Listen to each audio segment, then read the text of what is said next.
गीता श्री उरांव के द्वारा जो झारखंड समन्वय समिति बनाया गया है, उसमें उन्होंने कहा कि डॉक्टर कर्मा उरांव जैसे बुद्धिजीवियों का स्वागत है, वो आए हम लोगों के साथ। तो क्या लग रहा है कि डॉक्टर कर्मा उरांव जाएंगे उनके साथ? देखिए, बात अब रह गया कि कर्मा उरांव जी जाएंगे उनके पास कि गीता श्री उरांव जी को आना चाहिए कर्मा उरांव जी के पास। ये तो समझने की बात है। कर्मा उरांव जी बहुत ऊंची चीज़ हैं, बहुत पढ़े लिखे विद्वान हैं, बुद्धिजीवी हैं और बहुत बात को समझते हैं और बहुत बहुत अच्छे अच्छे संवैधानिक पदों पर रह चुके हैं। तो इसलिए कर्मा उरांव जी को अगर कोई कहते हैं कि हमरे तरफ आइए, वो कहते हैं मैं हमरे तरफ आइए, तो पहले तो हमारा कहना है, मेरे विचार जो है, मेरे विचार से बाकी जो भी और नेतृत्वकर्ता लोग हैं, गीता श्री उरांव जी हैं चाहे और भी लोग हैं, वैसे लोगों को कर्मा उरांव जी के नेतृत्व को स्वीकार करते हुए उनके साथ में आना चाहिए। जब कर्मा उरांव जी बैठक बुलाते हैं, हम लोग साथ में रहते हैं, बैठक करते हैं, वैसे बैठकों में उन लोगों को उपस्थित होना चाहिए और अपनी बातों को रहना चाहिए और कर्मा उरांव जी के नेतृत्व में सभी लोगों को चलना चाहिए। ऐसा हमको अभी वर्तमान के समय में ऐसा महसूस होता है। नमस्कार, जोहार। मैं रंजीत कुमार।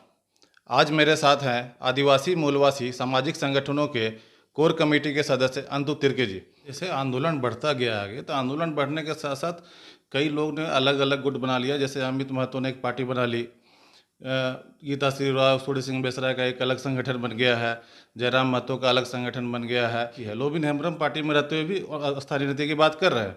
तो सभी का मुद्दा एक ही है, और लेकिन फिर भी लोग साथ में नहीं आ रहे। हर कोई कर रहा है कि स्वागत है, सबका सम्मान है, सब कोई आइए, लेकिन कोई भी एक दूसरे के पास नहीं जाता है। देखिए, हम लोगों ने आदिवासी मूलवासियों को बैठक करके सभी लोगों को जगा दिया है। अब सभी लोग जाग गए हैं और ज़ोर शोर से आंदोलन कर रहे हैं। चाहे वो धनबाद बोकारो की बात हो, रांची की बात हो, गुमला लोहरदगा धनबाद, चाहे में और भी क्षेत्र की बात हो, हजारीबाग हो, रामगढ़ हो, सभी जगह ज़ोर शोर से आंदोलन हो रहा है। इस बात की अब हम लोगों को खुशी है कि हम लोगों ने बैठक कर सभी लोगों को बुलाया और इस मुद्दा को रखा हम लोगों ने, और इस मुद्दा को लेकर अब लोग जोर शोर से आंदोलन कर रहे हैं। इससे बड़ा मन को तसल्ली होता है कि हम लोगों ने कम से कम ये तो किया कि जगाया है लोगों को, और लोग अलग अलग गुट में अलग अलग तरह से अपने अपने आंदोलन चला रहे हैं। सभी लोगों का मुद्दा एक है, सभी लोग आंदोलन कर रहे हैं। जैसे आप बहुत लोगों का नाम लिए, सभी लोग अग्रणी नेता हैं, समाज के नेता हैं, समाज के अगुवा करता लोग हैं। सभी लोग आंदोलन कर रहे हैं, अलग अलग कर रहे हैं। कुछ कुछ कभी कभी नेतृत्व को लेकर लोगों में कभी कभी मतभेद होता है, तो ऐसा हमेशा देखा गया है, हमेशा होते रहता है, लेकिन सभी लोग लड़ाई लड़ रहे हैं, इस बात की खुशी है। 1932 जो आधारित स्थानीय नीति है, इसके मुख्य उद्देश्य तो यही है ना कि जो आदिवासी मूलवासी जो मुख्य धारा से पिछड़ा हुआ है, उसको जो मुख्य धारा में अधिकार नहीं मिल रहा है, उसको उस के द्वारा अधिकार मिले। लेकिन आंदोलनों के द्वारा कई बार लोगों को लगता है कि जैसे कि निजी स्वार्थ है। क्या आंदोलनों में निजी स्वार्थ आ गया है? देखिए, निजी स्वार्थ कुछ लोगों का रहता है। कुछ लोग आंदोलन करने से पहले ही अपना स्वार्थ के बारे में सोच लेते हैं कि हमको करना कुछ है, लेकिन उनका जो एम होता है कुछ और होता है। तो वैसे कुछ लोग होते हैं, लेकिन सभी लोग ऐसे नहीं हैं, सभी लोग ऐसे नहीं होते हैं। आंदोलन कर रहे हैं लोग सामाजिक काम को लेकर, और जो मुद्दा है उस मुद्दा को लेकर, स्थानीय नीति लागू कराने को लेकर आंदोलन कर रहे हैं। लेकिन कुछ चंद लोग अगर ऐसा होते हैं तो समाज में सब तरह के लोग होते हैं, इसीलिए इससे इनकार भी नहीं किया जा सकता है।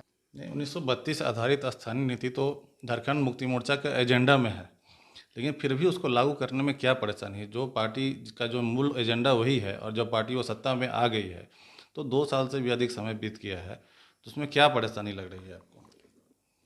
देखिए, झारखंड मुक्ति मोर्चा के जो चुनावी एजेंडा में ये भी एक एजेंडा था, और यहाँ तक भी हम लोगों ने, आप लोगों ने, सभी लोगों ने देखा है कि पिछले जो सरकार थी, अर्जुन मुंडा जी के सरकार, उस अर्जुन मुंडा जी के सरकार में माननीय हेमंत सोरेन जी भी उप मुख्यमंत्री थे, और उस समय इन्होंने इसी मुद्दा को लेकर अर्जुन मुंडा की सरकार से समर्थन वापस लिया था कि स्थानीय नीति आप नहीं बना रहे हैं, इसलिए हम आपके साथ नहीं रहेंगे, और समर्थन वापस लेकर और इन्होंने अलग हुआ था।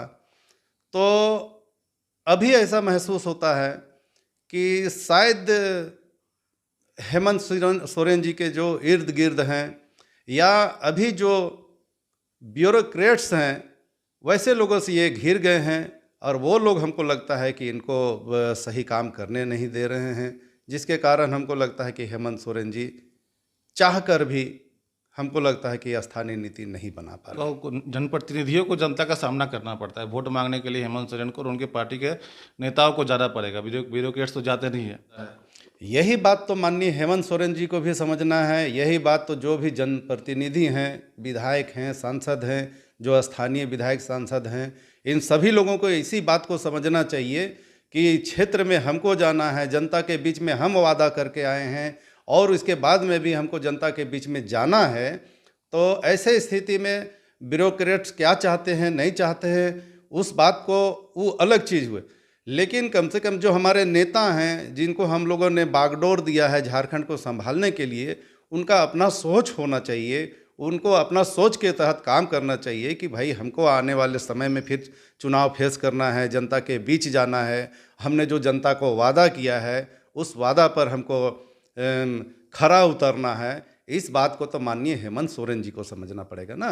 और अगर ये नहीं समझेंगे, ब्यूरोक्रेट्स की बात मानेंगे और जो हैं इर्द गिर्द जो रहते हैं वैसे लोगों की बात अगर मानेंगे, तो ऐसे में तो जिस उद्देश्य के साथ जिसमें झारखंड अलग राज किया गया है, जो माननीय गुरु शिबू सोरेन जी के नेतृत्व में हम लोगों ने लड़ा और झारखंड अलग राज्य जो बनाया, ये तो बेकार चला जाएगा। फिर इस बात को माननीय हेमंत सोरेन जी को भी समझना पड़ेगा। अंतिम सवाल है कि आंदोलन का अगला चरण क्या होगा, किस प्रकार इसको आगे लेके जाएंगे आप लोग?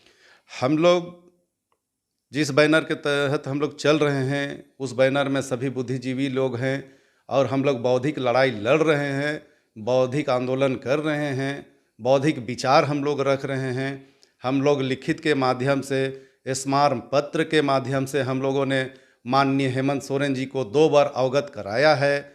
हम लोगों ने महामहिम राज्यपाल को भी हम लोगों ने अवगत कराया है। साथ ही साथ हम लोग और भी जो मंत्री हैं सरकार में, अभी वर्तमान में मंत्री हैं, माननीय मंत्री हैं डॉक्टर रामेश्वर उरांव जी, उनको भी हम लोगों ने जाकर अवगत कराया है, उनको भी हम लोगों ने स्मारक पत्र दिया है। और आगे भी हम लोग इसी तरह का स्मारक पत्र हम लोग माननीय विधानसभा के जो अध्यक्ष हैं उनको भी देंगे, और भी मंत्री हैं सरकार में उनसे भी हम लोग जाकर मिलेंगे, बात करेंगे और अपनी बातों को रखेंगे। और नहीं तो फिर ज़ोर शोर से आंदोलन तो चल रहा है और उससे भी ज़्यादा ज़ोर से आंदोलन चलेगा। जैसे जैसे समय बीतता जाएगा लोग आक्रोशित होते जा रहे हैं, आक्रोशित होते जाएंगे। तो इस बात को सरकार को और माननीय हेमंत सोरेन जी को समझना होगा कि यहाँ के लोगों के जो आकांक्षा है, जो उस आकांक्षा को देखते हुए उनको काम करना चाहिए और स्थानीय नीति जितना जल्द हो जल्द से जल्द लागू करना चाहिए। अन्यथा बहुत सारे जो छात्र हैं, जो पढ़े लिखे हैं, युवक हैं, युवतियां हैं, वैसे लोगों का उम्र भी निकल जा रहा है। बहुत सारे लोग ऐसे हैं जिनका उम्र निकलता चला जा रहा है और वो लोग नौकरी के और रोज़गार के आस में वो लोग लगे बैठे हैं और उन लोगों को नौकरी नहीं लग पा रहा है। और समय निकल जाएगा, उम्र निकल जाएगा तो वो लोग नौकरी नहीं कर पाएंगे। इसीलिए जितना जल्द हो जल्द से जल्द स्थानीय नीति लागू करना चाहिए, परिभाषित करना चाहिए, ताकि यहाँ के लोगों को हक अधिकार मिल पाए।